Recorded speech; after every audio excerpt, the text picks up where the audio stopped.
Welcome. I'm Chris Budnick, and I'm joined by Boyd Pickard, my collaborator around NA history. Boyd, how are you doing? Doing well, Chris. Yeah, we're really excited to have NA members Francis C. and Lucy O. joining us. Francis and Lucy, if you could just introduce yourself, share your recovery date, and where your recovery takes place. My name is Francis. I'm a recovering addict. My clean date is December 22nd, 1992. I attend meetings in Chico, California, and my home group is You Are the Book Study. Thank you. So glad to have you, Francis. Lucy, thank you so much for joining us. So my name is Lucy, and I'm an addict, and my clean date is January 21st, 1987. And I'm from Memphis, and my home group is Primary Purpose. Well, we've had a lot of fun doing deep dives into the World Lit conferences. We've been doing them around the 45th anniversary. So we did one on the first World Lit conference in 2024 on the 45th anniversary of that. Did one on the second World Lit conference back in September of 2025 for the 45th anniversary. And this is an opportunity to do a deep dive into the third World Lit conference, which was a pretty monumental conference in the development of the basic text, and therefore on the trajectory of Narcotics Anonymous as a fellowship and a program. And January 31st, 2026 will mark the start, the 45th anniversary of the start of that third World Lit Conference. What makes Boyd and I really excited is having Francis and Lucy with us, particularly Lucy, who has so much local experience and with the Memphis Fellowship. So a little bit of how we got here. On the Preserving the Message YouTube channel, you can see a full overview of a history of the basic text, which provides some pre-basic text efforts, as well as more information on the first and second World Lit conferences. But just a real quick review, the first World Lit conference was in October of 1979, and it laid the foundation for the how and why of writing the basic text. And some of the reasons why reflected in the minutes from that first two-day World Lit conference is that Jimmy Kay, one of the co-founders, quote, won't write any new material. And then subsequently, that appeared in the handbook for NA literature committees, which was the minutes from that literature conference, is, quote, without a book, many of those who might be enjoying new lives will surely die of our disease, never knowing help was possible. So a recognition that had actually gone on for many years is that there was a desire for more literature that was specific to the NA program, NA fellowship, and NA culture. The belief at that time was that the material for new literature exists in the experience of all the members. And so the theme and the belief was you are the book. And Bo S. spoke about the process was simply getting the experience out of the members onto paper to create that book. Francis, talk a little bit more about this handbook for Narcotics Anonymous literature committees that came about as a result of that first World Lit Conference. I believe that Bo had a hard time getting the minutes back from the Wichita Fellowship, and then by the time it got there, he was in a pinch to turn it in to the service conference, and so he spent the night typing up what he had, and what was produced was the literature handbook. And it was really kind of interesting because the title of each of the chapters in the handbook were also workshops at the conference. And it seemed really strategic when it was put together. And so like you could see the topics here, but I thought it was kind of interesting that, like they work on pamphlets, like we have the IPs, and there were just a handful of IPs at the time. And there were a lot of IPs that were produced after this. Strategically, they knew they were going to have personal stories in the basic text. And so they started trying to gather stories newsletters became an important source for the writing of the basic text and input. And literature newsletters sprung up all over the country at this time. It seemed like there was a surge in newsletters after this handbook came out. The Rainbow Connection was one of them, the main line out of San Francisco. Boyd likes to talk about finance. We know that this was an unfunded project. So there not only did, there was no money to write the book, the fellowship came together and put the money together for this book. And a lot of local literature committees sprung up as a result of this handbook being produced. And then in Bo's book, The Story of the Basic Text, he says this is the first piece of literature that was produced outside of Southern California. So I thought that was pretty meaningful about this piece of literature. Thanks. Yeah, and so Boyd, you often talk about like with the AA Big Book, it presented a set of directions to folks who weren't in a face-to-face position to learn about recovery. And in many ways, this handbook provided a set of instructions and guidance for NA members and groups and emerging service bodies around the world about how they could get involved with creating literature. So it was really, important and was kind of the output of that first World Lit Conference. I just wanted to mention that, as I said, we did a deep dive back in September 2024. We recorded this, and it was based on the 45th anniversary of the first World Lit Conference in Wichita, Kansas, October 6th and 7th, 1979. You can find that on the Preserving the Message YouTube channel. The second World Lit Conference happened 11 months after the first one. It followed the World Convention in Wichita and was held up in Lincoln, Nebraska. And just kind of a quick review of that. There was the decision to use the NA White Book as a guide for the NA book, while adding 2 additional chapters. Just for today and more will be revealed. Material was first sorted by chapter heading, and a topic outline for each chapter was created. Individual items of input that had been submitted were cut out and pasted up on numbered sheets of paper to establish content and flow of ideas. And the second World Literature Conference ended up creating a final outline of chapter headings. This was a longer conference and was where a lot of kind of structure and organization was put around how are we going to organize this content. We recorded a presentation on this back in September. Again, you can find that on the Preserving the Message YouTube channel.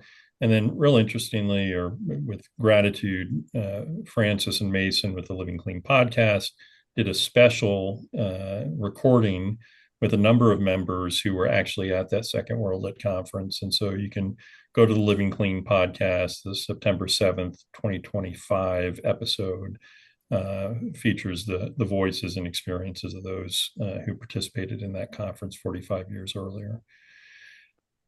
So can I comment on something real fast, Chris? I was thinking about the work that's done between conferences, and I know there was some work done between 2 and 3, but I think it's worth mentioning, and maybe it was a result of having local literature committees spring up as a result of that handbook. But it's my understanding, we started with about 100 pages of material at 1, and then by the time we got to 2, there was 800 pages of material submitted. So that was a lot of work that was done by the fellowship, and perhaps it's a result of having that little handbook. Thanks. Yeah. So this is from the minutes from the second World Lit Conference, Lincoln Literature Conference summary. What they talk about in here is that the third World Lit Conference will be held in Memphis, Tennessee in early February of 1981. So again, September of 1980, they're wrapping up the second World Lit Conference. They're envisioning early February having the third. The purpose of this conference, they envision, will be to draw a consensus for each chapter and that the biggest need that they're identifying is to have material in the area of the 12 traditions. Pass the word, encourage members to write and send in material on the traditions. If we achieve consensus at Memphis, the search for stories will begin. Any comments about the decreased time now between the world literature conferences? So going from 11 months between the first and the second to essentially 4 or 5 months between the second and the third, or any comments or observations about kind of the momentum or focus of the lit conference and lit committee? Well, Chris, you bring up a really good point. I mean, so like Francis had said earlier, that the first two lit conferences were basically decided by the World Service Conference, and then it looks as though the World Literature Committee took it upon themselves to plan another conference before the cycle of the World Service Conference came around. So your momentum is picking up. They realize that addicts are dying and they want to get further with this. I mean, the goal of Memphis was to try to be able to get a complete draft 2 months before the 1981 World Service Conference. So, Thank you, Boyd. Yeah, I was thinking about how it was like, I'd like to think that it was strategic, or maybe it was just divinely inspired how this kind of came about. But the service conference picking the places, and then there was enough momentum for them to run with the ball themselves and start planning it and getting it out. I know that Bo is kind of like the champion of this book, and it may have been tasked with Greg at an earlier date. We've seen a letter from 1972, but he created the service structure for us in the NA tree. And then, so now we have enough infrastructure to have a book. And I know they had to have had a part in planning it and helping Bo along. So we see the trustees there, and there was a lot more that I think happened that we don't even know about. But now we're seeing it quicken, and the cadence is moving quicker and quicker. So what a privilege to be here. Thank you. Yeah, and I find myself reflecting just real quickly before we move on that, as it says, I think in the 6th edition, many people have not known recovery without the basic text. And part of documenting this history is for those folks who have only known Narcotics Anonymous with not only the basic text, but maybe with other, publications, as NA's published a lot of important recovery literature. And so this is a time where people are really motivated by kind of an absence of that, and often a reliance on Alcoholics Anonymous literature in the absence of primary literature for NA. We're going to backtrack slightly. This guy Dean got into recovery in Southern California in '72. Listened to a very good podcast recently by Kareem out of Orange County. And Dean says that he changed his clean date in '76 after his therapist gave him 3 fingers of liquor when he was hit by a van to sedate the shock. But he attended the four of the World Lit Conferences, 1, 2, 4, and 5. And he becomes important to our story because we need to talk a little bit about why is Memphis the place for the Third World Lit Conference? What was going on? And so Dean, in 1979, he was hitchhiking from California to Atlanta, where he was planning on attending the 9th World Convention of NA. He stopped at a Friday night young person's AA meeting in Little Rock, Arkansas, and the speaker was a woman he had met in California. And so we'll listen to this 2025 interview with Dean from the Beyond the Podium podcast by the Orange County Area Archives Project. Got to the meeting, when the meeting was over, she asked, like, what are you doing here? And I told her, well, I'm on my way to the NA World Convention. And Sorry, the audio did not. got to the meeting. When the meeting was over, she asked, like, what are you doing here? And I told her, well, I'm on my way to the NA World Convention in Atlanta. And she said, well, somebody's looking for NA. Joseph P. on the other side of the river in Memphis, Tennessee. There was an NA meeting 3 years previously in Memphis, Tennessee, only when the secretary moved away, NA moved with him. So he had been talking on the phone with Jimmy K. And I was the first person in person live NA member he talked to, because he was house sitting. I went and sat the house with him for a day or so. And I told him that if he went to the Atlanta World Convention, he'd get all the startup kits, because at the time they were giving free beginner meeting literature, chips, everything. So he ended up going to the World Convention in Atlanta, and he eventually, as a result, got involved in writing the basic text and became like a treasurer or something of the World Service Conference. Apologize that the subtitles didn't pick up on that, but the importance of that story is, again, kind of some serendipity, but also some service work of reaching out to somebody in need. And it tells a story of Joseph really kind of getting connected to in-person members of NA and Narcotics Anonymous.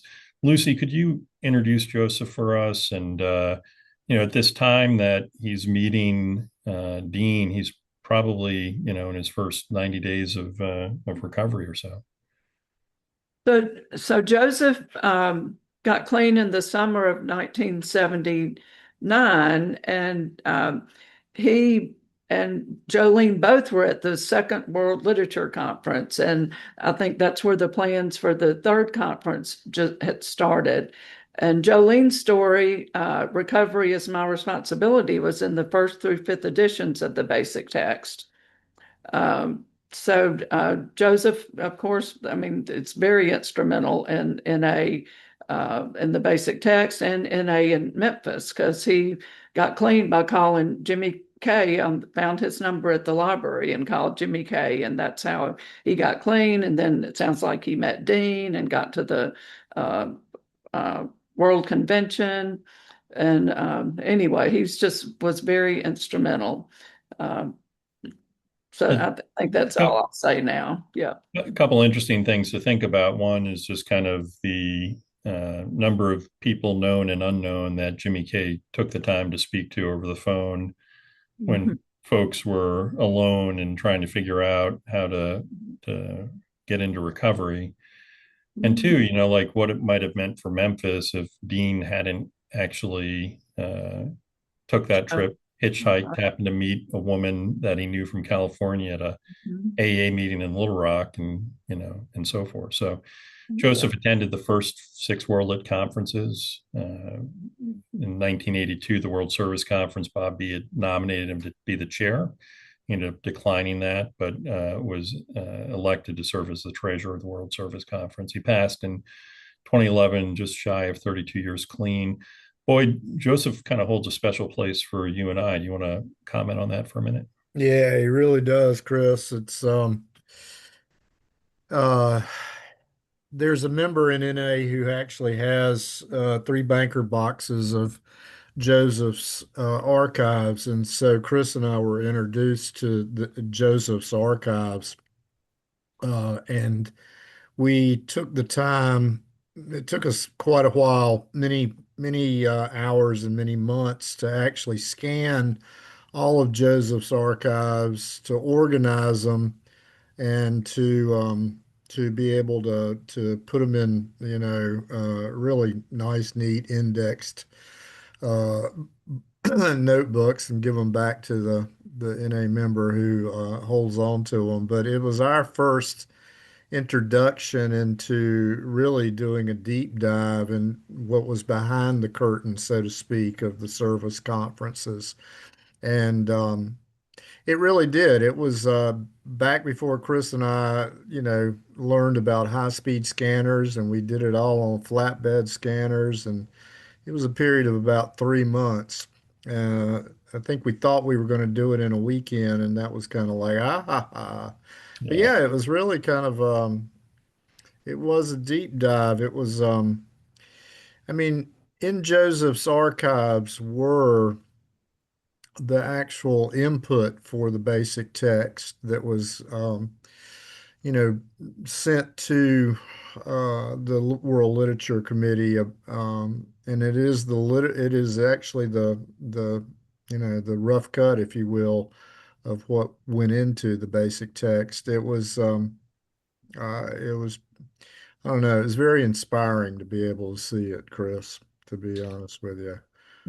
Grateful for you for initiating contact with that person, and dragging me along with the scanner, because I don't think we expected to discover or have that shared with us. And having digitized those archives for Kermit just then opened the door for other archives such as Bose and some of Greg P's, and that really started the process for us to be on this journey we've been on since having met in 2007 around this and all the opportunities. So we also as a side note, took a short ski trip on a tiny hill in Virginia on the way up to meet Kermit, and really glad that when this comes out, we'll just be preparing to go on a bigger hill in Utah. So, Good point. yeah. I was going to comment on Joseph. We recently did a podcast episode on the Living Clean podcast for the Third World Literature Conference, and we had a gentleman named Gina H who spoke to a little bit about Joseph, and he was saying that Joseph had grabbed the 4-step guide that Greg had and stamped it and photocopied it. So it sounded like he was a little bit mischievous about literature too. And he also did that with the triangle of self-obsession, which was something that Greg had written out, and he just photocopied it. And so it became a part of our literature inventory, that he was grabbing stuff and printing on his own accord. So that was kind of a meaningful story. But I think that one of the things too that I've kind of come to believe that is potentially Joseph Proctor kind of has like a status of being a founding member of the Memphis Fellowship. And we know that there were meetings prior to Joseph getting clean, but he was kind of responsible for the resurgence of Narcotics Anonymous in Memphis. So I'm really grateful for that. Thanks. This is a little bit of a long walk to how Memphis was chosen, but we're going to listen to Joseph talk about that decision of how Memphis was selected for the Third World Lit Conference. Chris, I'm an addict from Memphis. My name's Joseph. They were going to set up a time to have the next one. And, of course, me being the assertive, good controlling addict that I wanted to volunteer in Memphis. And so I did, and of course I was the only clean member in Memphis, but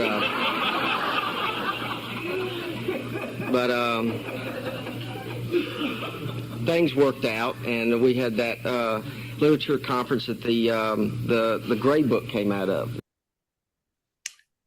Any comments on that move by Joseph? I kind of liked it. It's like, I wanted to volunteer in Memphis, but I was the only clean addict in Memphis. But it worked out. Mhm. So one of the things I wanted to say is how much, in doing this research, how much we discovered that Joseph played a significant role in the creation of the basic text. And I wanted to just, talk about what Bob Stone had actually said, was that He had said that there were that Bo actually had two lieutenants. One of them was Joseph P. and the other one was Jim M. And that both of those guys would be, sent out to carry out various assignments, but were both of them were his right hand men, so to speak. And that, to me puts Joseph up there on a pretty high pedestal, quite frankly. So within the energy that it took to create the basic text. Thanks. Thanks, Boyd. I think what I like about Memphis being selected is the value of whether it's a convention or a service symposium or a service activity like this coming to a community that has very few NA meetings and is kind of in its early stages, that it really creates an opportunity for Narcotics Anonymous to get a toehold, so it would be easy, I think, at times for people to say, no, we only want to go to this place that has a well-established community. But to say, let's go to this place that doesn't have a well-established community provides an opportunity for some growth to occur. I really think that he used like the local resources available to him. And so, like that being the Memphis house. I know that Narcotics Anonymous is, like we often associate a lot of our service around the institutions, but the local recovery house and the newcomers that he brought with him, like were huge in being able to put this conference on. So I think that also, like Memphis, there were two other literature or service Mid-South Regional Service conferences that were there.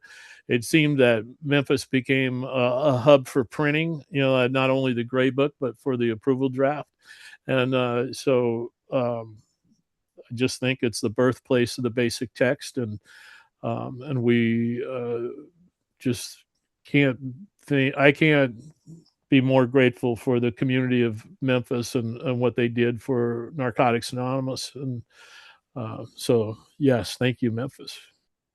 So since Boyd mentioned Bob Stone's book, in 2008, the Memphis and West Tennessee area created an archivist position. And we had almost lost our archives. We kept in a safe deposit box because the bank closed and they shipped our archives to Atlanta and whatever. We finally did get them back. But anyway, included in the archives, we had many letters from WSO and the Gray Form and first and second and third editions, and another big container of just like papers. And those papers and letters were passed from area chair to area chair. And so my job was to make a list of all of our archives. And I mean, this was really one of the most enjoyable experiences doing service I ever had.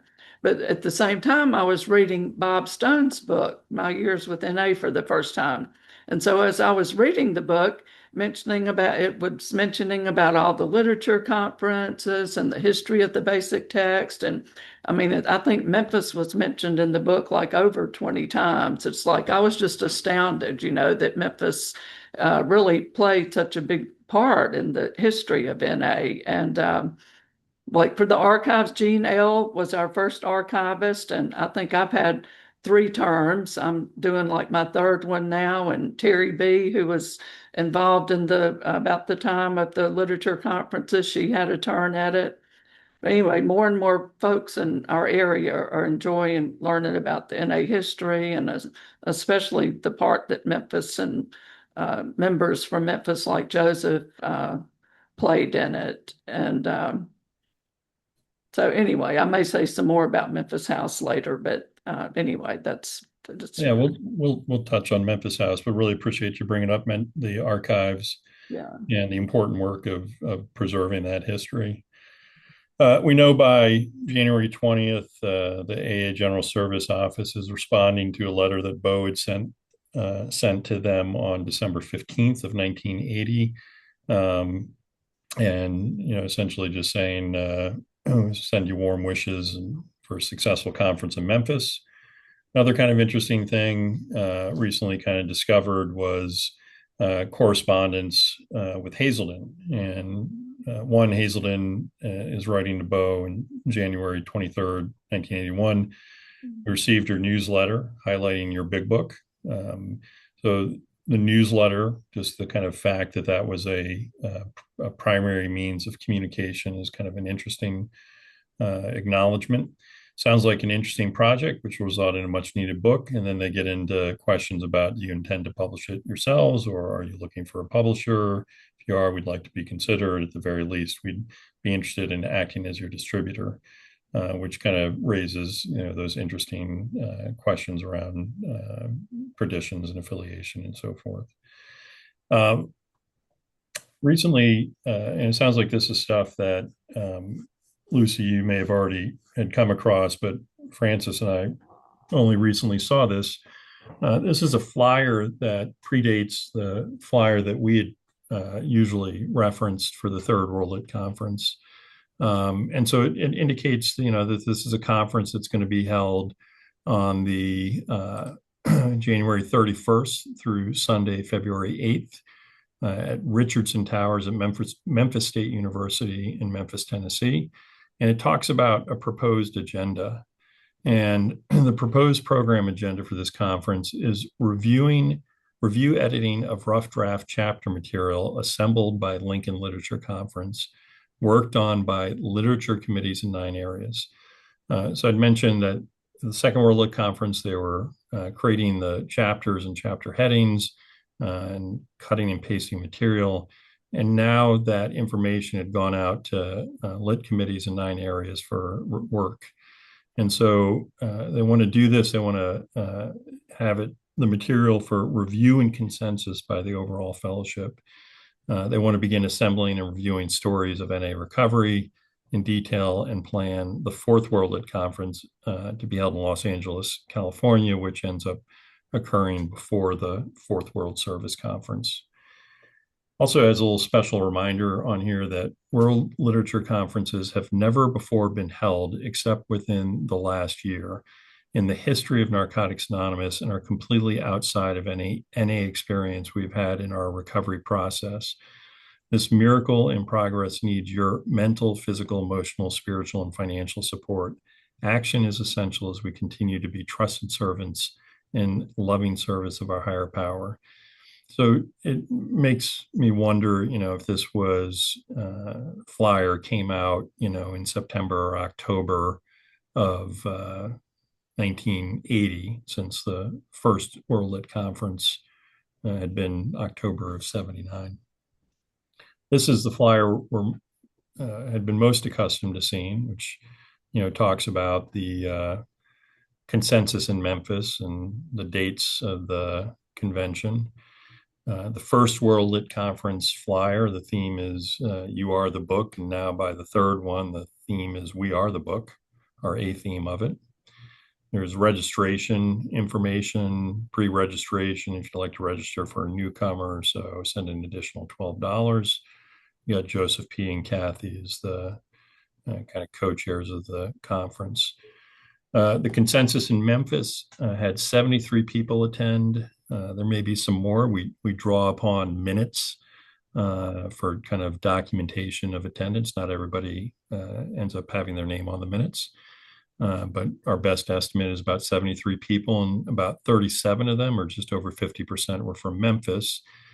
And of those, a little over 40% were at Memphis House. So, Lucy, this would be a great time for you to describe what Memphis House is.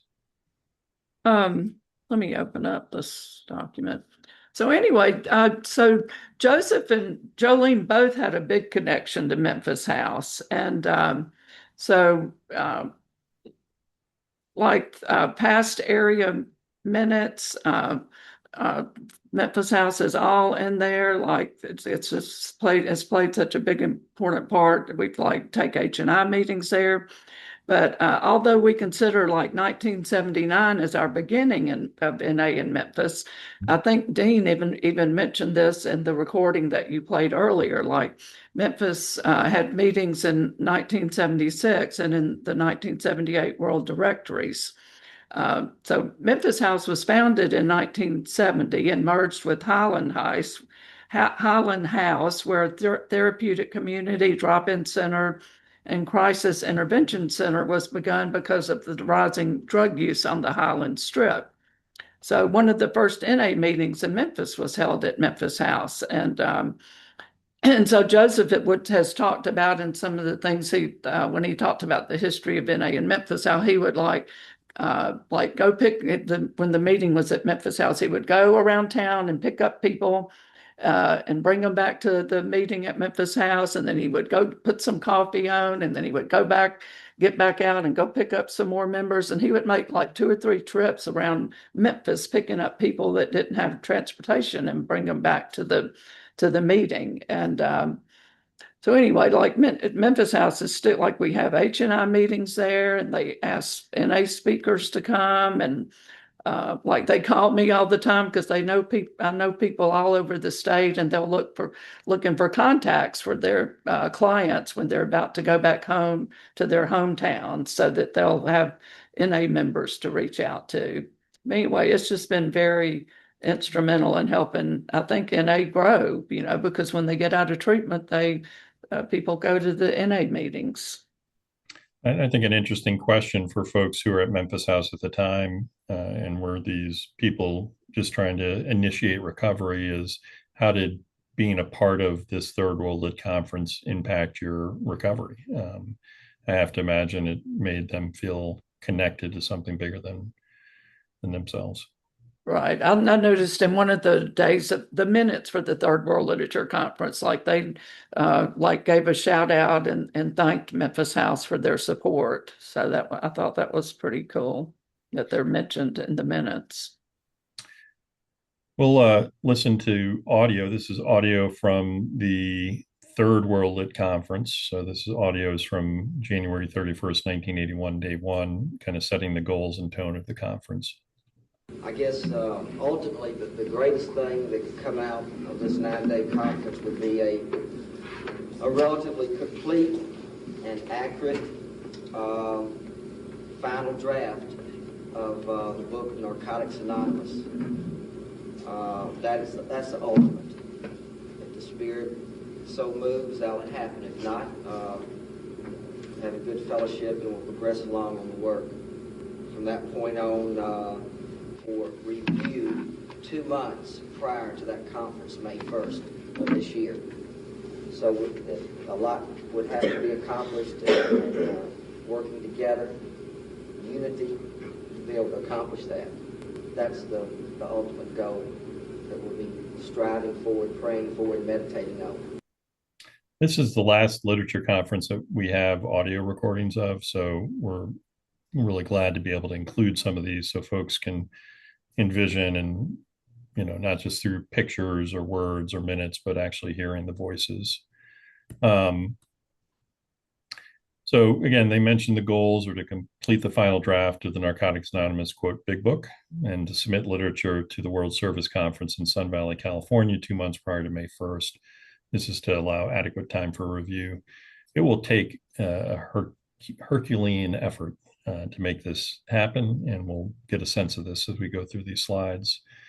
They do say in this day one that we hope to help the practicing drug addict, and thought it was worthwhile to introduce Paige C.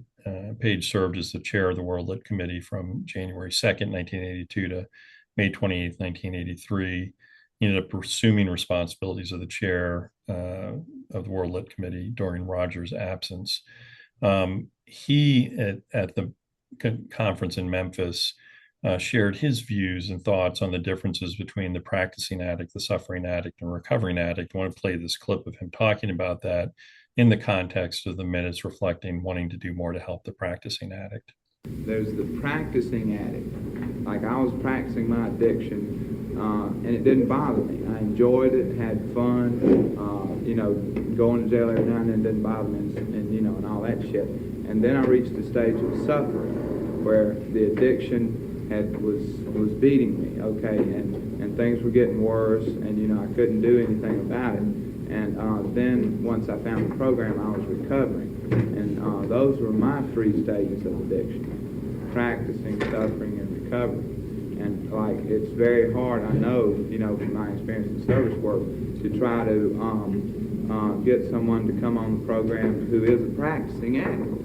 I mean, they just can't see where we're coming from and say, sure, I stick a hole in my arm, 15 times a day, or I take 20 pills a day, but it's not doing anything to them yet. And that kind of addict is hard to reach, okay? But then once the poor son of a bitch starts getting where I got and starts suffering a little bit, or a lot, whatever the case may be, well then, he's ready for the program. That's Paige. We always have included George in our discussion of the Third World Lit Conference. He played a real important role in the writing the basic text. But he has this nice way of describing, who they were writing for. At the Memphis conference, we talked about how this was going to change Narcotics Anonymous. And the purpose of us writing it was for addicts seeking recovery today, addicts that haven't used yet, and addicts that haven't even been born yet. We knew this was long term. And for me today, sometimes I get asked to speak, and I got introduced as, he's been around so long, he's been clean longer than I've been born. Before I was born, actually before my parents even met yet. So a lot of forethought about what this book could do and what it could mean for people with addiction.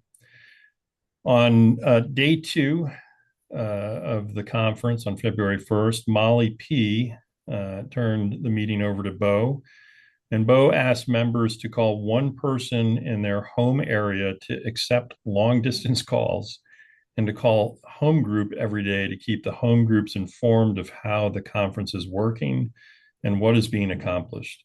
Ask home groups for contributions to help cover the cost of supplies such as envelopes, paper money, to buy coffee. Ask home groups to continue to send stories and to give any feedback as to how the conference is going. So would love to hear Boyd, Francis, and Lucy, any thoughts or reflections about, the intention of not just engaging everybody who is at the conference, but the intentionality of making sure folks in their home communities are being kept abreast. And just also some of the challenges, the things that people today may take for granted in terms of how communication occurs. I think it's just amazing because I'm one of those addicts that I want to know what's going on all over the world. And today we have internet, email, cell phones. And back then, I know that the members, especially when they had people coming in their communities coming to the conferences, that they wanted to know what was going on too. And so, and so this is making sure that keep in touch with them and let them know the progress. And I just think that's cool that even back then it was harder to do, but they were still doing it, keeping people informed. Well, going back to the newsletters, I know that there's a lot that was written in the Mainline and the Rainbow Connection, and Boyd likes to say the newsletters were the Facebook of that time, and so I just see it as a way of getting the local fellowships being invested in the project, because it was We Are the Book by this time, and we sent out the Memphis Review draft, and it was line by line that we were asking for people to be a part of the group conscience of the basic text, even if you weren't at the at the conference itself, you had the ability to participate in local literature committees that reviewed the basic text. So this was our book, the whole fellowship's book, and this was our chance to be able to put our consciousness into the book. Yeah, it's another ingredient of that particular time too, Chris, is that when so this was during a time of no cell phones, and you actually had to pay for long distance calls. So it says it here in the second line. It asks members to call one person in the home area to be able to accept long distance calls, because it would be that member that would be paying for the long distance call of a member there in Memphis reporting back to what was going on so they could then spread the message around in their particular area. But it's not like today of just, picking up this phone right here and punching in numbers and calling Francis in California and not having to pay any more than I pay right now.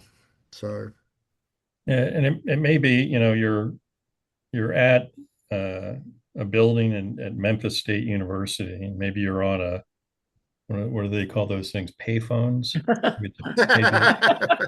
Yeah. Oh, I thought Maybe, you were going to party line or something. maybe it's a payphone that you have access to there. But to call something like that, you either got to get somebody to accept the call, or you got to put in a heck of a lot of quarters, Right. dimes and nickels. So we've referred to this, but work continued between the conferences. That was really, kind of part of that blueprint with the NA literature handbook, our handbook for NA literature. So these literature committees that are, kind of growing around this blueprint are now getting involved in doing stuff. So Atlanta Lit Committee, they work on the chapter Who's an Addict, chapter 1.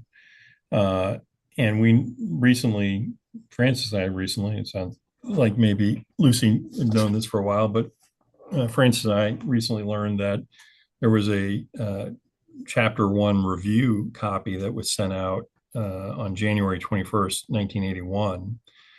And so what it says is, dear fellow members, the material contained in this folder is sent to you in trust as an NA member.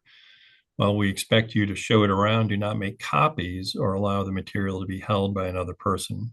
A great deal of work has gone into this material, and it is dedicated to recovering addicts everywhere, but to them through the program of Narcotics Anonymous only.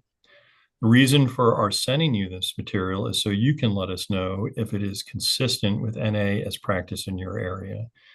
I think just as a comment there, there was a growing service structure at this time, and the fellowship was not as connected.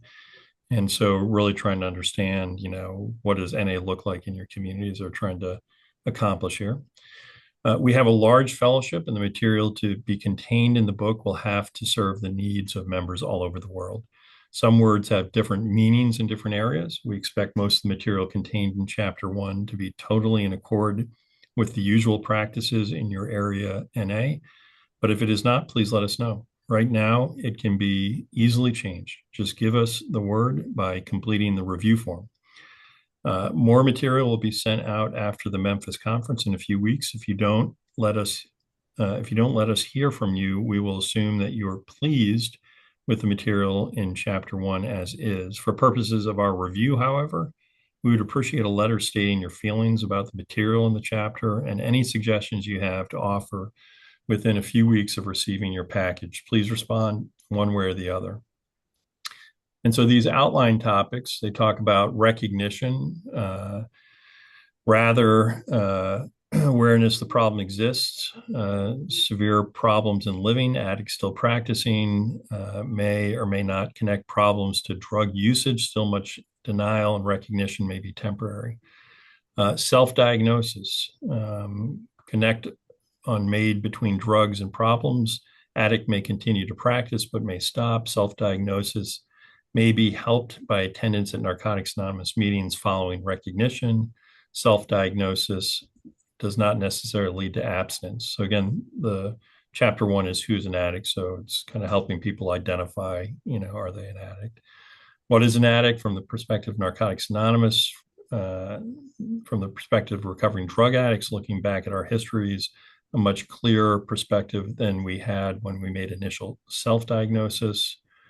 They talk about the disease concept, addiction viewed as a disease, an illness instead of a crime or moral deficiency, a disease which can be arrested but not cured, a disease that responds predictably to the NA program of care, thus making recovery possible. The disease of addiction has its own symptomology, its own program of care, NA, and through that, a program of care, recovery is possible, a total disease. And then it talks about progression. If self-diagnosis fails or is repressed, if one is an addict but continues to use, the disease being progressive will only progress, ending in jails, institutions, or death directly or indirectly. This is not the whole chapter, but this is kind of the topics that the chapter was organized around. And then as we'll see at the end of the Third World Lit Conference, the idea of a review form, they do this for the entire chapters 1 through 10 at the end of Memphis, but here they're just sending out chapter 1 and asking for the trusted servant's name, area represented, and to determine, 1, we find the material in chapter 1 complete and satisfactory in the form it was sent to us, or 2, in order for chapter 1 to be complete and satisfactory, we would make the following changes. Other work, chapter 6. So we mentioned leaving Lincoln. There was this request for people to contribute information about the 12 traditions, that there was much need for material on this chapter. And it ends up being Greg. So does somebody want to introduce Greg?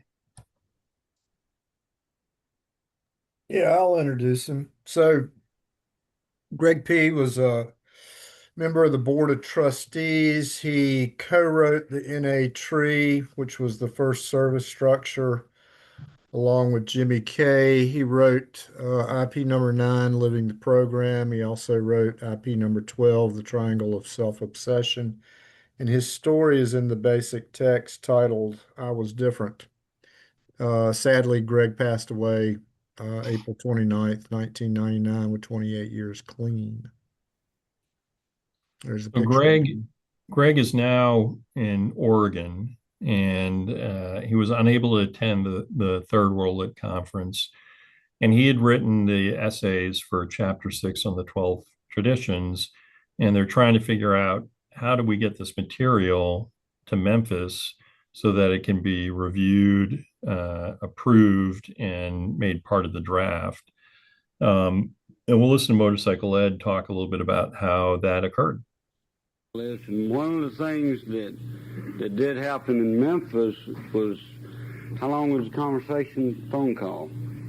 2 calls totaling over 9 hours. 2 calls totaling over 9 hours, and a little gal sitting there, and they'd take turns typing. One person would hold the phone to their ear, and they would type, and another person would rub their back so they wouldn't cramp up. And just over and over and over times again of the selflessness. We see a picture of Bo holding the phone for Molly and her sitting on a suitcase. This is probably another worthwhile time to mention long distance calls.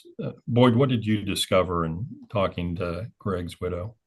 Yeah, I spoke with Lois one time and just happened to offhandedly ask her, so do you remember that phone call that Greg made to Memphis during that time? She just smiled and laughed. She says, oh yeah. She says, our phone was cut off for about 60 days because of those 2 phone calls. She said the bill was over 300 and some dollars. And she says, yes, I very much remember it. And during a conversation with Bo one time, he told me, he said, well, Boyd, if you were a member of the literature committee and you didn't get your phone cut off once or twice during that process, he says, that just really meant you weren't doing all that much. Chapter 7, Recovering Relapse, that was submitted by San Francisco on day 4 of the Memphis conference. Chapter 8, We Do Recover, was submitted by the Bristol Literature Committee, which is in Bristol, Pennsylvania. And just down the road, the Philadelphia Literature Committee worked on Chapter 10. Francis, would you introduce Pete? Yeah, Pete is a member that was at 2 of the conferences. I believe he was at Warren and he was at Miami. And Pete was a member of the Bristol Lit Committee. The thing about that Bucks County, Pennsylvania, they had a treatment center that was an adolescent treatment center. And so the fellowship there was primarily very young people. And we have several people that were participated in the writing of the basic text that were authors of stories. George R. was one of those. And so it was just a young fellowship there. And Pete was a typist, and he just a great friend of the podcast. We've had him on a few times. And so there was a snafu around the chapter that was coming, supposed to be delivered to Memphis. And I believe he's going to tell us about that here shortly. Thanks. So George went to Memphis for the Third World Literature Conference. When he got there, he realized that he had left Chapter 10 back home. So George called me back in Ivyland and asked if I could check, and it was there. So he asked me if I could drive it down to Memphis. That was a 20-hour drive. I couldn't do it. I had to work. I had school. I tried UPS. I tried FedEx. Neither could get it there in time. So I tried the Philadelphia International Airport. They didn't have any flights going out that night. Our friend Rich told me to check the Northeast Airport, which I didn't even know existed. And sure enough, there was a flight going to Memphis that night. I drove out there with Chapter 10. I handed it to this lady getting on board, and I asked her if she would take it to a guy named George down in Memphis. And after she kind of looked at me a little weird, I told her, well, lives really depend on this. This is serious. And she said, okay. And I called George up and I gave her the lady's information, and George met her at the airport in Memphis. And that's how Chapter 10 got to Memphis. I wonder how George felt when he realized he had forgotten to bring it. Horrible, I'm sure. Yeah, I can just imagine the panic. Oh my God. But what a creative way to get that chapter to Memphis, and the helping hand of a non-NA member. And the trust, God, that took a lot of trust to just give it to a stranger and trust that it was going to get there. It lends to our technology today too. I'm like, hey, can you just email that to me, Chris? Or like this was probably even before faxes were available. So our friend Al had shared a picture of the Bristol Lit Committee, and just like to include this because a lot of times with the history presentation, we're focused on those who were at the conference, and there's many people who contributed the basic text who never attended a lit conference. Jim M., historian of the basic text, I felt hopeless. Was in the 3rd through the 5th editions. He passed away in 2017, the month shy of his 38th year in recovery. Boyd, you'd mentioned him earlier as being one of the people that Bo relied upon. He was instrumental in emphasizing consistent and fellowship-specific language, and I think we'll probably end up spending a little time talking about this.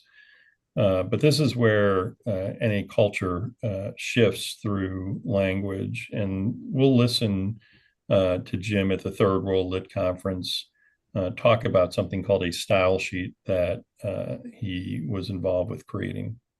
I'm Jim and Ed. Hi, Jim. This is a style sheet.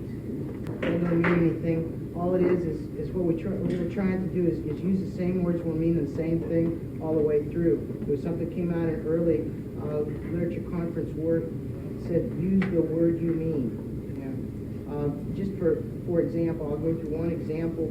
Use the word or phrase clean in reference to the condition of abstinence from drugs, or instead of clean and sober, clean and serene, straight or sober. Is that understandable? So if you go back to the letter that was sent out by the Atlanta Literature Committee in January, they're talking about wanting to make sure that the message is consistent with different areas and want to know the practices in different areas. Imagine with input coming from so many different places that there were a lot of different ways of talking about or referring to the same thing. So this is where they're beginning to say we need to kind of standardize what it is that we're what do we mean by this word, and when we're trying to describe something, what word do we want to use? And so also kind of what's interesting, particularly with the 2026 conference agenda report, their kind of recommendation at that time was to remove gender. So kind of a gender neutral language, which is again something that the fellowship is exploring right now. The Narcotics Anonymous Fellowship is exploring right now their World Service Conference. We see this is the final style sheet, but we see in the minutes that there's efforts made to kind of evolve the language and terminology. So on day 3, Teresa motioned that the phrases, quote, on program and in fellowship be stricken from the style sheet. The motion was seconded by Shorty and was passed. Molly suggested that phrases for the style sheet can contain action words, living, working, using, etc., rather than words such as in or on, or other words of like passivity. Tom suggested that, quote, living the program or, quote, working the program would sound more appropriate. Molly agreed. It is agreed to that the following phrases be added to the style sheet: program to mean the spiritual principle, and fellowship to refer to the NA body. And then we see in day 4 that Page suggests the phrase clean time for the style sheet in reference to our period of time without drugs. He would like us to keep our phrases simple. So this seems pretty significant. Clean time seems to be really kind of the standard and accepted way in the Narcotics Anonymous Fellowship for people to refer to their recovery. Curious, Boyd, Lucy, or Francis, if you have any thoughts or observations about just kind of what this meant at this stage of NA's development for it to begin really codifying its language. Yeah, Chris, I'd like to jump in right here because so I've always thought that that actually the Memphis was pivotal in NA's development. And I, have always had a metaphor of when the teenager, NA, if you will, starts to separate from the adult, which would be AA, and starts to grow up and move on its own. And the reason is because of the push for NA to start having a fellowship specific language. And so that's that, in my mind, this is pivotal and monumental. So Great. Thanks so much, Boyd. Yeah. I liked what he was saying about that. It was, I'm like, boy, were we an obnoxious teenager too. Like we know that a lot of people, like we had the purist movement. We wanted people to share a certain way, and people got their feelings hurt. One of the things I think about is with our basic text versus the big book. It took 4 years to write. 4 or 5 years, 4 years to write the big book, Alcoholics Anonymous. They started in 35 and they got their book by 39. It took us 30 years to get a basic text in Narcotics Anonymous. And we were so, like the AA was so ingrained in Narcotics Anonymous. By the time we got our book, people were using their sponsors, going to their meetings, using their literature. And then for the people that were recovering that were not new in Narcotics Anonymous, by the time we got our basic text, it was a tremendous struggle to pivot to a new language. And so I think that that's a piece of our history too, is that many people struggled with that change. Thanks. And I appreciate you saying, I feel like that's an unexplored or an area for further exploration about how do you handle that separation or that maturation with a little more maturity and grace. And I think honoring how things have been done before and not excluding people who, just the whole clean and sober, the way people were treated, it just deserves a lot more kind of exploration. Just what are the human characteristics that kind of lead to some of that conflict? The language is such an attraction to NA. When I was in treatment in 1985 at not at Memphis House, but another women's treatment center, and they gave us all big books when we got there. And I saw one day a girl was carrying a smaller book around, and I said, "What's that book you're carrying?" And it was like a Narcotics Anonymous basic text, and they only had like one book in the whole treatment center, and I think one counselor owned it, and she would let her patients read it. And then I got a chance to read it, and it's just the language. It's like, this is what we need to be doing here. This is the kind of meetings we need to be going to. It just like you didn't have to substitute words, and I don't know. It's just like a huge attraction to me. But it's still a struggle today. Like people still, I guess, go to multiple fellowships, and it's hard for them to grasp that we have different language, but to me, it was a big deal. And I just think anytime there's this transition from the way that people are used to something change can always be challenging. It can produce really positive things, but it can be bumpy in the process. I'm going to read through day 4. This is from the minutes, just to kind of give a sense of what's going on. So Joseph P. states that if the Spirit is with us by Sunday, 200 pages of well-typed good work will come out of this conference. After this conference, we only have 20 days to mail copies of this conference out. I think he means, and the minutes should reflect this draft, out to all the different areas and get their approval. We will need approximately $6,000 to make these copies. We need to start receiving these funds by this Friday. Members are asked to call their areas as soon as possible in the morning and ask for contributions. Be assertive. This book is for everyone. Boyd often likes to emphasize for people learning about this history that there was not a service structure in place that was generating revenue through seventh tradition contributions or literature sales that could pay for the cost of this. So it was the folks involved with the literature conferences and literature committee that are raising the funds. They anticipate $6,000 will cover 250,000 sheets of paper, cardboard spiral covers with the NA logo, envelopes, postage correlating. This money is not a half measure. We will either get it or we won't, and we'll have to wait a year for our book. So you'll see that frequently there's this focus on if we keep pushing and moving forward, we can get this book soon. And if not, it's going to cost money and time. And most importantly, it's going to cost lives.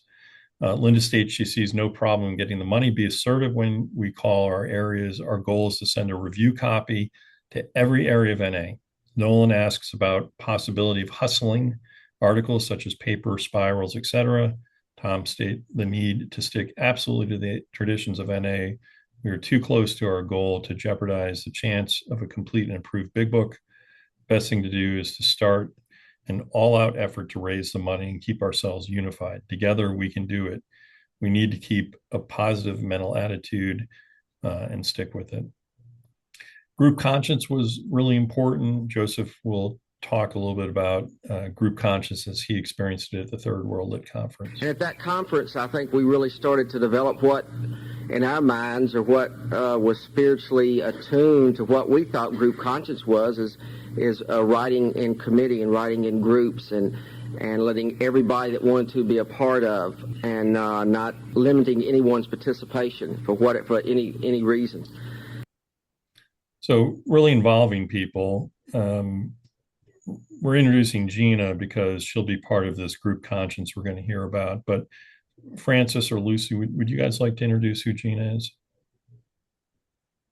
Yeah, I could speak to it a little bit. Lucy and I just recently interviewed a gentleman named Steve Dan M, who's mentioned in Gina's story. And Gina was a founding member of Narcotics Anonymous in Nashville. She was an artist. She was a musician and a singer. And her story is no excuse for loneliness. In it, she talks about sexual trauma. She lost a boyfriend to an overdose, and she ends up getting AIDS, and when she was in college in Florida, and she comes home to pass away in Nashville, and she eventually dies in 1987. One of the things that we know about her is that she was kind of ostracized by Narcotics Anonymous. It was the height of the AIDS epidemic, and people were afraid of her to get it. So it was hard for her to get a hug in Narcotics Anonymous.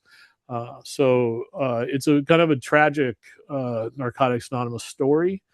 And she was one of the first people I kind of became fascinated with in my research of the stories in the basic text. Thanks.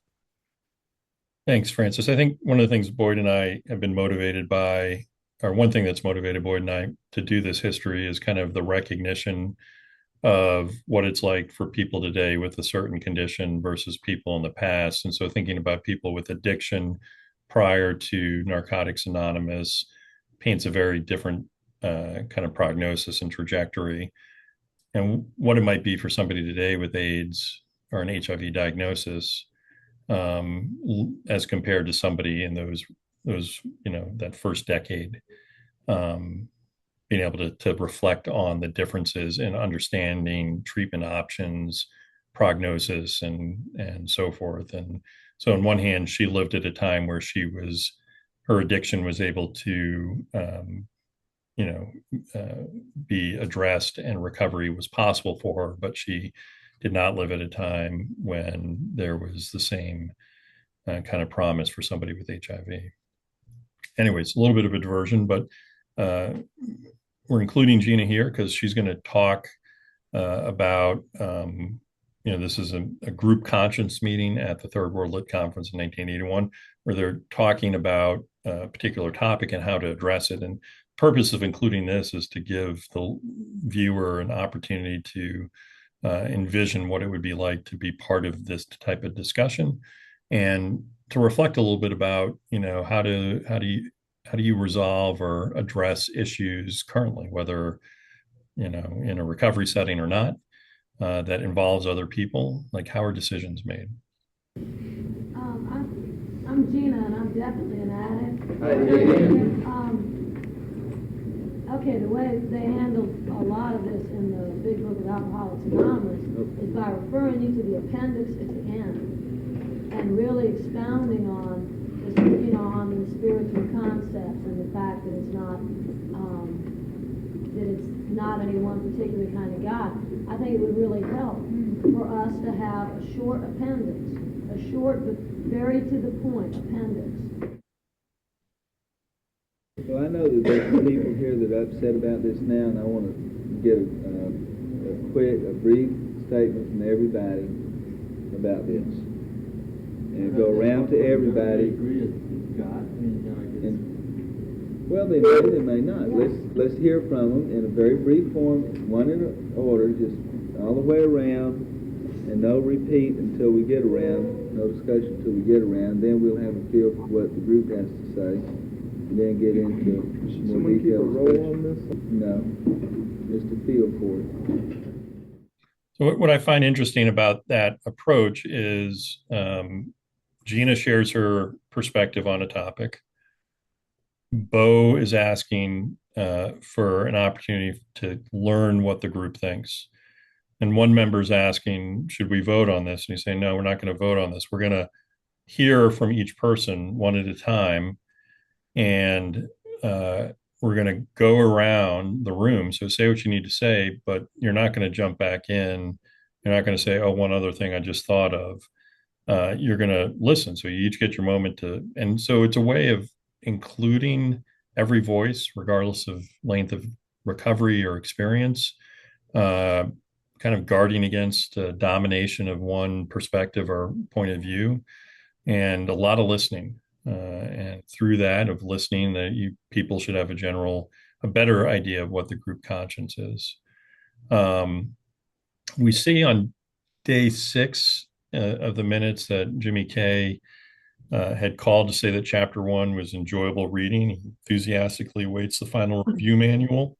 Thoroughly appreciates our work. He shall call Saturday at 2 p.m. our time. We appreciate his support. So it's just nice seeing that communication going on. And then we see a telegram to Joseph from Jimmy that says, the full fruit of a labor of love lies in the harvest, and that always comes in its right season. Years in fellowship and love from Jimmy. February 8th, this is the last scheduled day of the conference. So these are from the day 9 minutes. Does somebody want to read this first section? Sure, I'll do that. My name's Francis.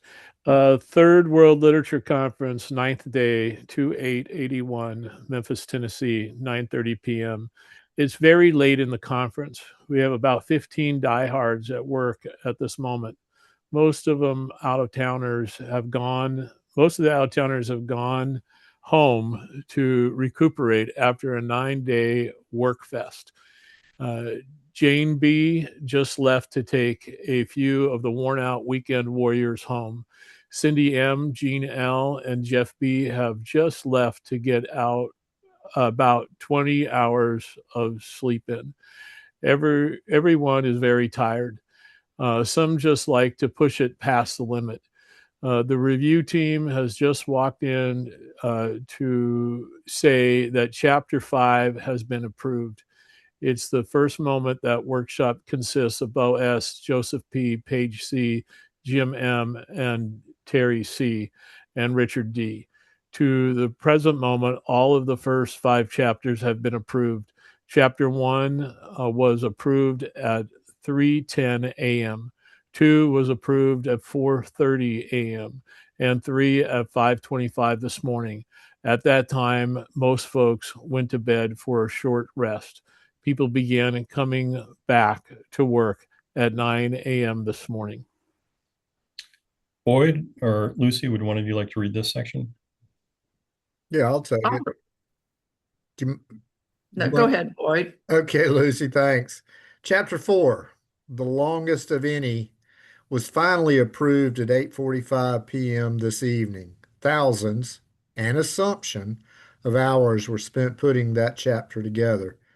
It definitely carries the message. God is still working with us 100%.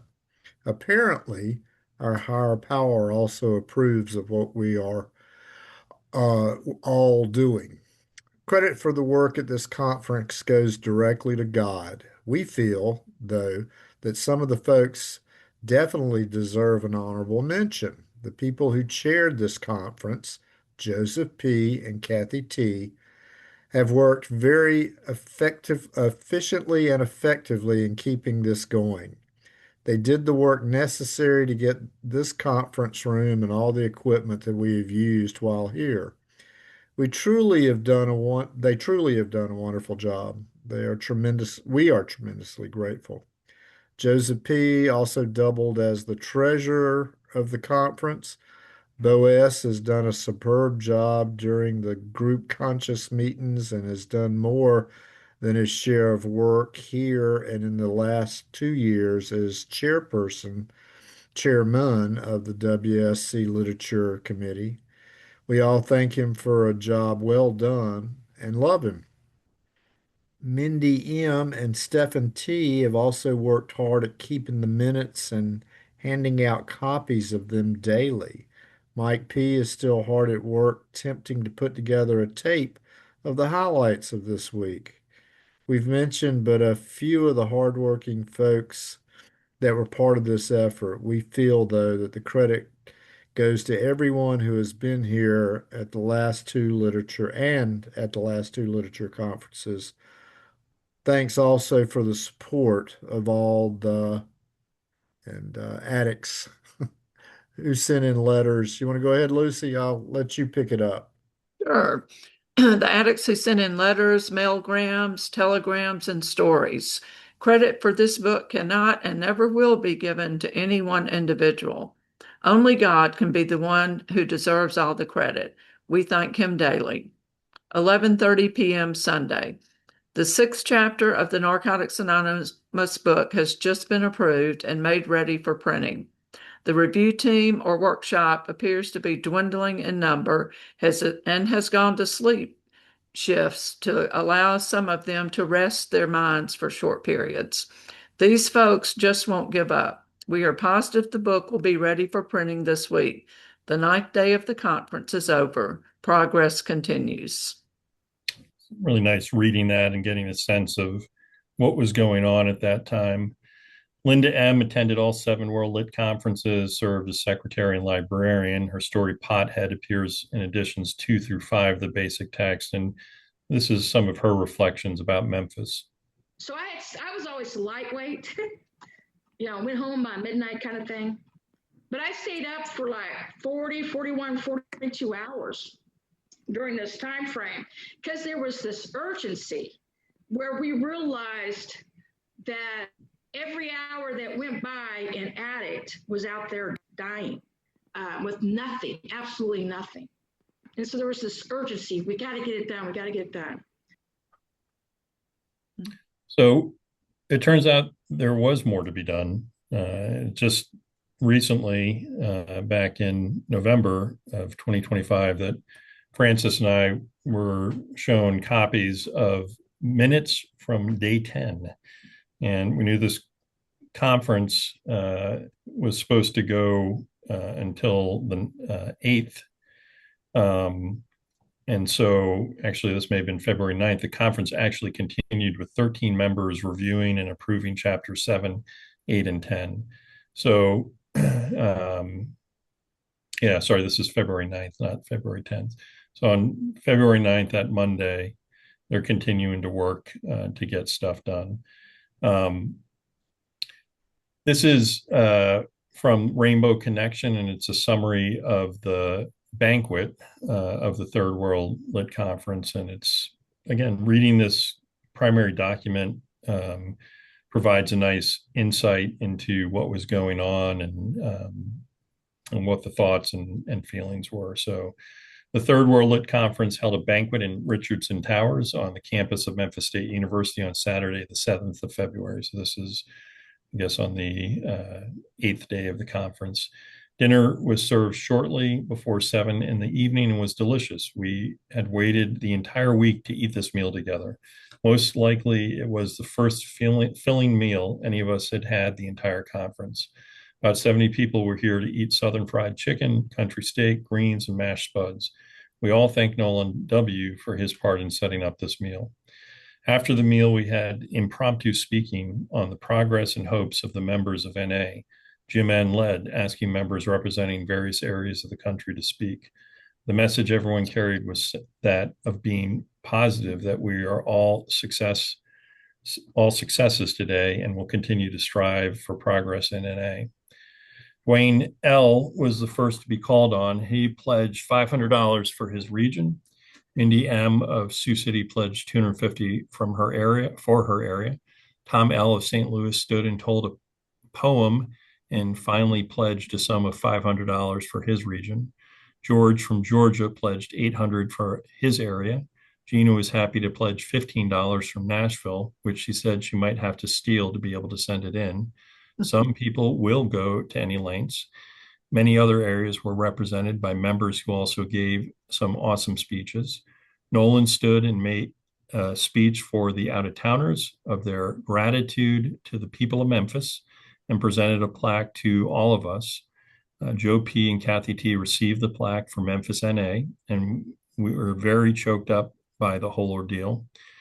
It was a very gracious moment. Joe P. asked that the plaque be kept at Memphis House until Memphis NA has a clubhouse to put it in. The inscription on the plaque read as follows: "In appreciation to the Memphis Narcotics Anonymous Fellowship, January 31st, 81 to February 8th, 81, for your support and commitment to our book, to our NA book, from your fellow brothers and sisters at Narcotics Anonymous Third World Lit Conference. Memphis NA, needless to say, is happy to be able to serve our brothers and sisters in NA. Tom M. of Marietta read a prayer during the banquet. God, as we endeavor to complete this work, we know that you are with us. We know that without your strength and inspiration, we are not capable of the task before us. We know that this work is not our work, but yours. Each of us, in our own way, humbly petition you to use us as your tools according to your will. We offer ourselves to you in this way, knowing that you are a loving God and have all power. In this work and in our lives, thy will be done. Amen." Bo S. read a piece from the book and also announced that he will be stepping down from his position as chairman, World Service Conference Literature Committee. He feels sure that there is someone here at this conference qualified to fill this position. He will be giving up this position during the World Service Conference in Sun Valley, California in May. We are all more than just grateful to Bo for all he has done. We love and heartily thank him. The banquet ended with a short poem and then the Lord's Prayer. And so this is a picture of Nolan presenting the plaque. And there's Joseph and Kathy hugging with him. Joseph standing with the plaque. And then this is a picture of the plaque courtesy of Memphis Archives. Really like the little insignia of NA book on it. There's still this attachment to AA. So the style sheet was worked on. I haven't made this full separation. At the end of the banquet, they had a cake that was the NA Big Book cake. And I anticipate we're going to have some technical difficulties, but this is going to hopefully be Lucy recorded reading also from the Rainbow Connection, the appreciation for the efforts in Memphis. My name is Lucy, and I'm an addict. By means of the continual 24-hour work being done by members throughout the conference, these goals were accomplished. The 1,440 service hours put in by Thursday morning cannot account for the great leap in NA literature taking place in Memphis, Tennessee at the Third World Literature Conference. Potential for new literature has been built up in the spoken traditions of Narcotics Anonymous over the last 28 years. The observation that members at Memphis reach about the same level of performance after only a few hours at the conference can only be explained that the message lives in the spoken traditions and exists in all areas of our fellowship. The basic message of recovery is being recorded at Memphis and constitutes the material being written. Thus, in a synopsis of one member's thought, the work at Memphis is written. That many members could and would work for such an extended period of time is evidence of the spirit and love and a common purpose that does exist. Those who put their time, effort, patience, love, and thoughts into the conference are recognized and thanked both now and in the future when the book is among us. There are some special thanks to be extended to the following: Joseph P. and Kathy T. for their service as the co-chairman for this conference. Without their work, this conference would not have been what it was. Roger T., Linda M., and Jim M. for their devotion and extra time. The staff and residents of Memphis House for their hospitality, generosity, and love to those members participating in the conference. The staff at Memphis State University, whose aid in the organization of the conference was invaluable. The city of Memphis and the state of Tennessee, to which we would also like to express our thanks. We are grateful for your awareness and cooperation. To all these people, a loving message of appreciation is extended. We love you, the Rainbow staff. I think one of the things that Boyd and I haven't really spent much time on in previous presentations, which we're glad to feature now, is the work that continued after the conference, because as much work that went in during the conference, it just continued afterwards. So Joseph, Tom, Kathy, Roger, Jim, they stayed on to get the review form printed, bound, and shipped. Jim wrote the following, which appeared in the April 81 issue of the Rainbow Connection. And Boyd, maybe I'll start with you reading the first excerpt. Sure. It says, we're on the bus to Atlanta. Tom reading and I'm writing. The review copy of Narcotics Anonymous on my lap as a lap desk. It's so easy to take it for granted. I've handled 500 or 600 in the last several days, helping to paste up through the direct result of our drug use, end of quote, on the bottom of each page 1. Examining copies for error in each page sequence and looking for missing pages that would require their return to Jax, the printer who stayed up nights to get them out to us so we could meet our deadline. A month ago, I remember, only a minority of the conference participants really believed that we could get the review form out in the required time.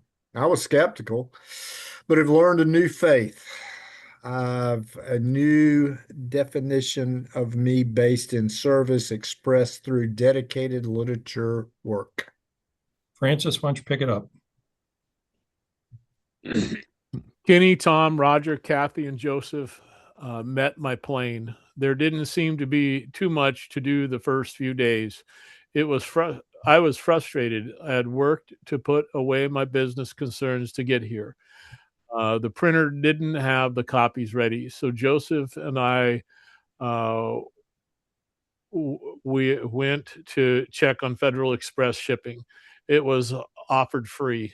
It seemed like a good idea, but we felt uneasy.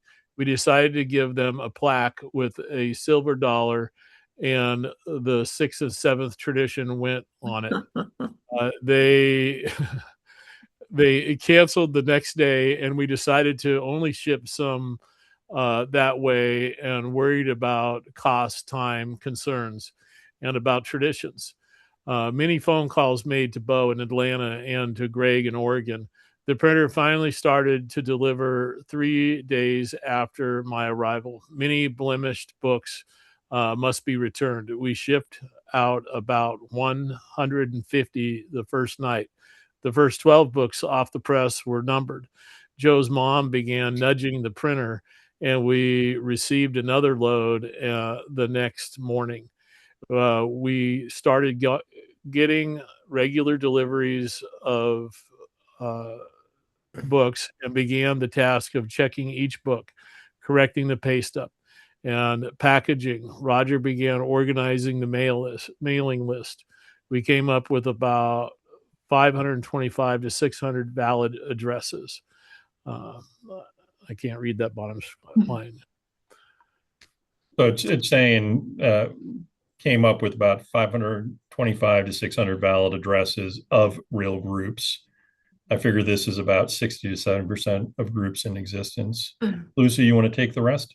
Sure. The detail work and mechanical effort is making me angry, frustrated, and tired. There is little organization. We make regular mistakes. There are personality clashes and tempers flare. We adjust as a group on an hourly basis because there are so many variables. We are in a constant state of reorganization. We do what we can. It seems so inefficient because this is new ground for us and a great learning experience. With the latest shipment, our book is now in the hands of a representative sample of the fellowship in some 300 to 400 groups in more than 40 states and in several foreign countries. In one short month, the book has taken form and delivery has been made. We could not have done this on our own resources. From the very beginning, it was an impossible task. We began February 1st with very rough material, and by February 28th, it sent out a review copy. Impossible. It was just as impossible as recovery was and is for each of us until the higher power is factored into the picture. That once hopeless dope fiends have gotten together and written a book is an impossibility.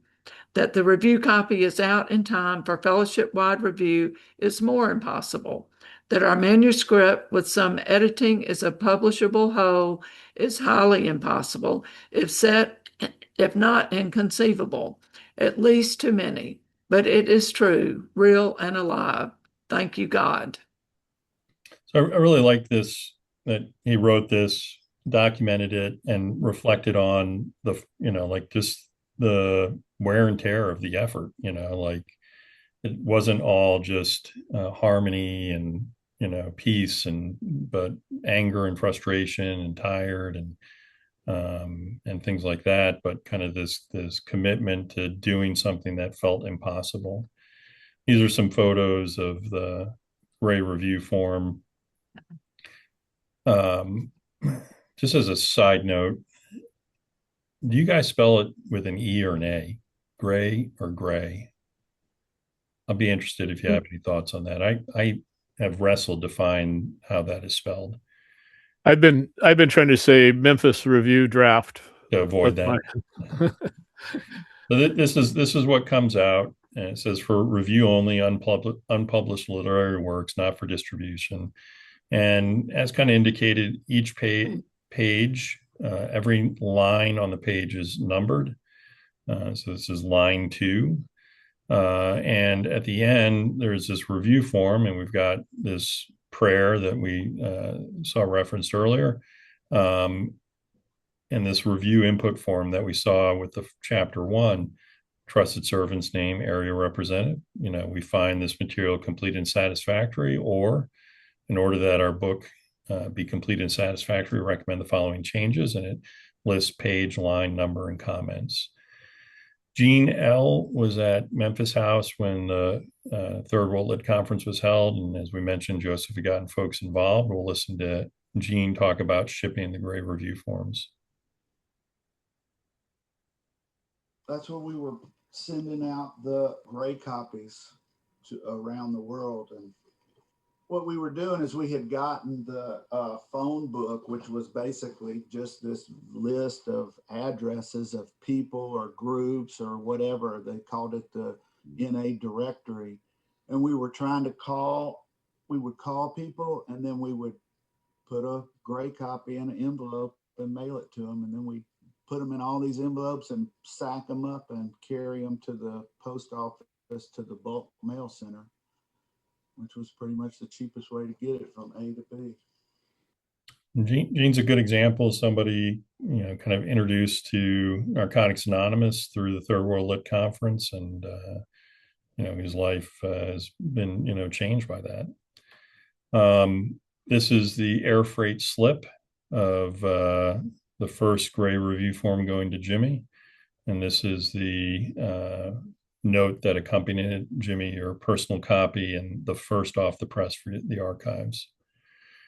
This is a summary of the finances, donations, books is how they coded it. So I would say that those are review forms that they sold, and registration forms. I'm not going to go through all this, but this is just a March-April 1981 Miracle Reminder newsletter, and it references people who are involved with reviewing the Memphis draft.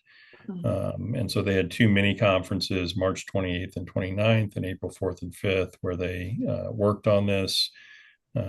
Phillips, as we sat and read through the book chapter by chapter, we took it apart and got it together. When we got lost, we prayed to our higher power and everything worked out. They talked about in Memphis, the spirit of the greater NA overwhelmed us. We birthed the book. Talked about the spiritual parts of our greater whole and harmony. Our personal recovery was at stake. And this person, Doug, saying, after struggling with words and phrasing so intently in review work, shops. Words to describe that experience come hard. The overall feeling of gratitude for the privilege of being a tiny part of this work is incredible in a life which in large part has seemed so meaningless. It has been so very special, or has been very special and very satisfying to be allowed to share in a small way in something which will have so much meaning for so many. So again, just kind of emphasizes the work that's going on outside of the literature conference and the amount of input that's being solicited. And we'll talk more about this, when we do history of the Sixth World Lit Conference. Memphis will again play a critical role in the publication of the basic text. By November of '81, at the Mid-South Regional Service Conference, it is tasked with collating, binding, packaging, addressing, and stamping and mailing the approval form of our book, our basic text of NA recovery. So what's next? Bo writes the fellowship in April of '81, and in the letter, Bo reviews what occurred in Memphis. He outlines the criteria for completing the draft. He discusses plans for the Fourth World Lit Conference. And what I find most interesting is that this desire to see the book ready to be published in May 4th, 1981.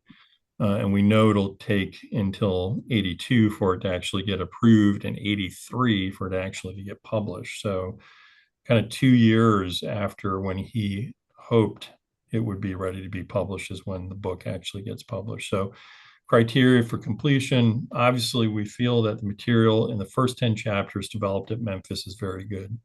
Publication of the review form is our act of faith that the fellowship at large will go over the material and report any flaws, additions, or items inconsistent with their recovery experience to us in writing. A Fourth World Literature Conference will be held in the Los Angeles area from April 26th to April 29th, 1981. We will go over the input forms which have been received in response to the review. This input will be incorporated into the basic text. Our position of direct responsibility to those we serve and our certainty that the material can and will be completed has led us to consider the following criteria. We feel that the book will be complete when, 1, it contains all the things we do to get clean, stay clean, and help others. 2, this material is accurate in terms of written and spoken traditions of NA recovery. 3, there has been fellowship-wide review for input over enough time for sincere NA members to respond. 4, it is found to be free from plagiarism. 5, readability and literary style will never be complete to everyone's satisfaction. So Bo continues that if the book cannot be completed at the Fourth World Lit Conference, another updated review form will have to be printed and distributed for fellowship-wide review, and that this will add time and expense. He says if we can't complete the work at WLC 4, another updated review form will have to be printed and distributed for fellowship-wide review at our expense, and another major conference held to include input at our expense, which would change the form, which will have to be published at our expense and create a quote, dog chasing his tail effect. Memphis costs $12,000 in conference expenses alone and more than $16,000 to attending members who are serious about the NA book. We are concerned that non-attending members may take for granted the tremendous effort which has already taken place. The review form didn't pop out of midair. Many we talked to apparently feel that we are approaching the, quote, getting serious phase, when in reality, we have been serious for a long time. Waiting for another 1 or 2 or 3 years would only yield the situation we already have at hand. Enough quality input will give the material completeness. A large number of members will have to be on hand to say that they feel the material is complete as to the content and literary style and suitable for publication. This can happen in a month, a year, or another 20 years. It's really up to you. The material will be finished and ready for publication. This can happen at WLC 4 if enough members pull together and support the conference. We believe the text to be of sufficient importance to be worth an all-out effort, and that is exactly what we are asking for from you, the fellowship. Sending out another review form at the end of WLC 4 and holding another conference just to include input from members who can't do it in 60 days or have not taken the work seriously would leave us with a situation exactly like the one we have now. Will the input be sufficient to complete the book? Will WLC4 be able to include the input and correct the spelling, grammar, and readability? If they succeed, will the material be published? Will the success be published as another review form or as a first edition? If at the end of WLC4, members present feel good enough about the material, the Literature Committee will present the material to the World Service Conference to be held May 1st through the 3rd for conference approval. When the World Service Conference Narcotics Anonymous approves the material, no further changes will be allowed for the time being, and there will be nothing else to do but to publish the first edition. Members of the Board of Trustees will be on hand at WLC4 to act as guardians of our 12 traditions. The immediate next step will be to publish 50 to 100,000 copies of our hardback book, Narcotics Anonymous. We urge all members with something to contribute to attend and support WLC4. Flyers to include with this mailing. So up next will be the 4th World Lit Conference in Santa Monica, April 26th to 29th, 1981. But in many ways, what's up next is a kind of a collision between those who have been devoting everything in their lives to the creation of a book for Narcotics Anonymous, and who are ready, as argued by Bo, the reasons for ready for this to be published, coming into I don't know if I want to say conflict, but coming into connection with those who may just be learning about it, may have just gotten the gray review form, and who have a lot of questions about what's going on. This is occurring in Southern California, the birthplace of NA. It'll occur with people like Nikki, who was a short YouTube video about her experience as a member of Southern California, getting exposed to this and what her expectations were, and then going to the 4th World Lit Conference and totally getting a different perspective. But really this kind of collision between we've put in this much effort, this much resources, we can get this thing approved at the World Service Conference and published right after that. And what we'll end up seeing happening is 3 additional literature conferences after Santa Monica. So in conclusion, Lucy, Francis, Boyd, what are your kind of reflections or concluding thoughts on this important conference and where things are heading?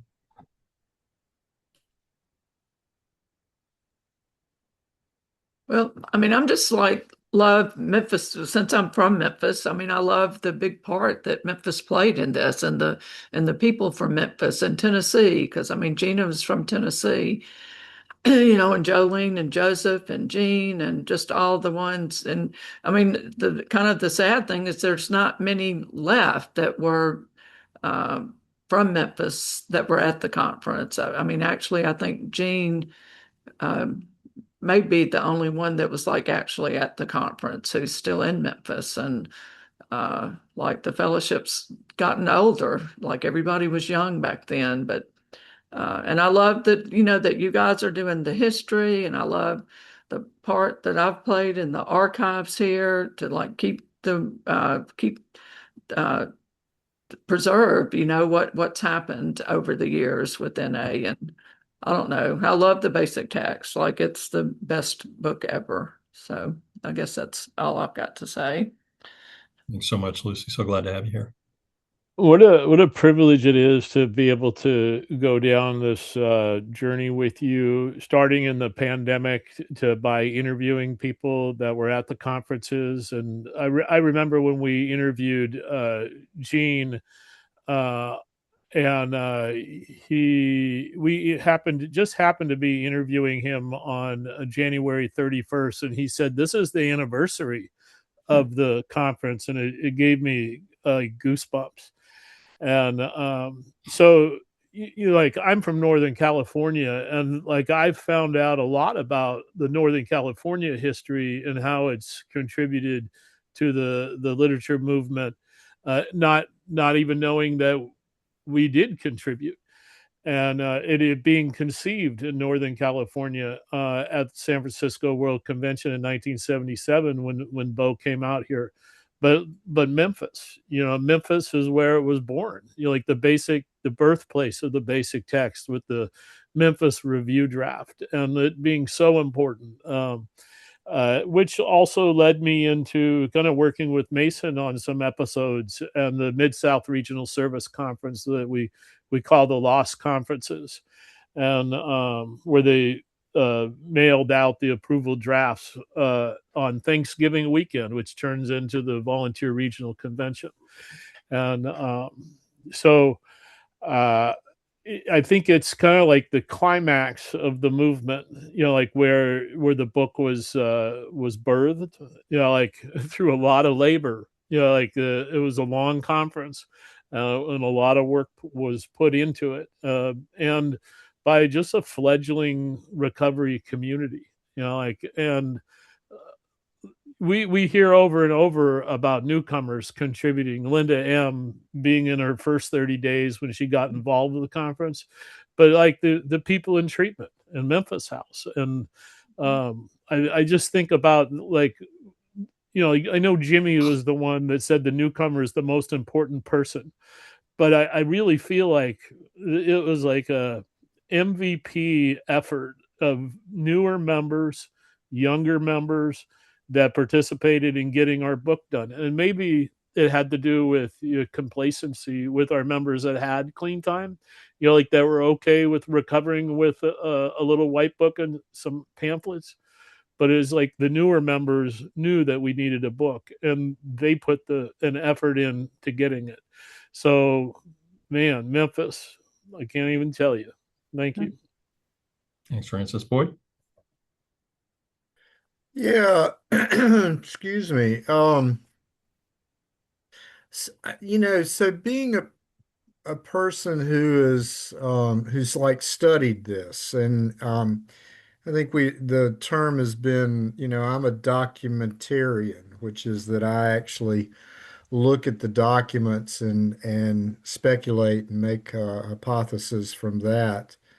And the way I look at the Third World Lit Conference at Memphis, I mean, to me, and I've said it earlier in this presentation, it was an incredibly pivotal point in the movement of NA literature, but specifically in the movement of creating the basic text, because Francis just said it, the amount of effort that went into it to really and truly birth I call it the first draft of the NA basic text, came here at Memphis. And I look at it from a standpoint, I mean, I really do. I viewed this particular conference as the place that NA started, the teenager, if you will, of NA, started to stand up and to separate from the adult. And I think the kind of